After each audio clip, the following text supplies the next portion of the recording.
आज हम बात करेंगे उस शहर की जिसे कभी उबली हुई फलियों का गांव कहा गया था, और जिसे गार्डन सिटी भी कहा गया, और जिसे आज पूरी दुनिया भारत का सिलिकॉन वैली के नाम से जानती है। ये कहानी है बेंगलुरु की। बेंगलुरु, जिसे आज हम भारत का सिलिकॉन वैली कहते हैं, उसका इतिहास हजारों साल पुराना है।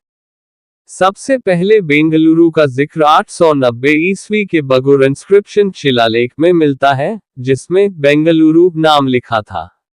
कहा जाता है कि 11वीं सदी में होयसल राजा वीर बलाल शिकार के दौरान जंगल में भटक गए, और फिर राजा भूख से बेहाल हो गया। तभी राजा को एक बुजुर्ग महिला ने बेंदा कटू यानी उबली हुई फलियां खिलाईं। राजा इतने प्रभावित हुए कि इस जगह का नाम रख दिया बेंदाकालुरु, बेंडाकालुरु, जिसका मतलब है उबली हुई फलियों का गांव।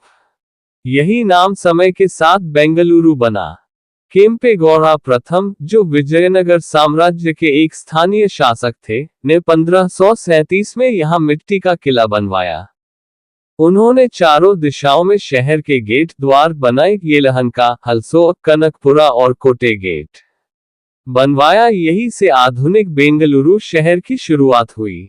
17वीं-18वीं सदी में बेंगलुरु मैसूर राज्य वोडेयार्स के अधीन आया। फिर यहाँ हैदर अली और टीपू सुल्तान का शासन हुआ। टीपू सुल्तान ने बेंगलुरु के किले को मजबूत किया और यहाँ कई बगीचे बनवाए। लालबाग बॉटनिकल गार्डन की शुरुआत भी इन्हीं दिनों हुई। 1799 के चौथे आंग्ल मैसूर युद्ध में टीपू सुल्तान की हार के बाद बेंगलुरु ब्रिटिशों के नियंत्रण में आया, और फिर अंग्रेजों ने यहां कैंटोनमेंट एरिया बसाया और शहर को दो हिस्सों में बांट दिया। उस समय बेंगलुरु को पेंशनर्स पैराडाइज भी कहा जाने लगा, क्योंकि कई अंग्रेज अफसर यहां रिटायर होकर बसने लगे।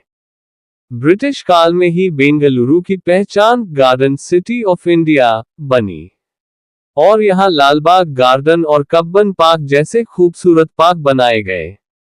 19वीं सदी में रेलवे और बिजली आई, और 20वीं सदी की शुरुआत तक यह एक आधुनिक शहर बनने लगा।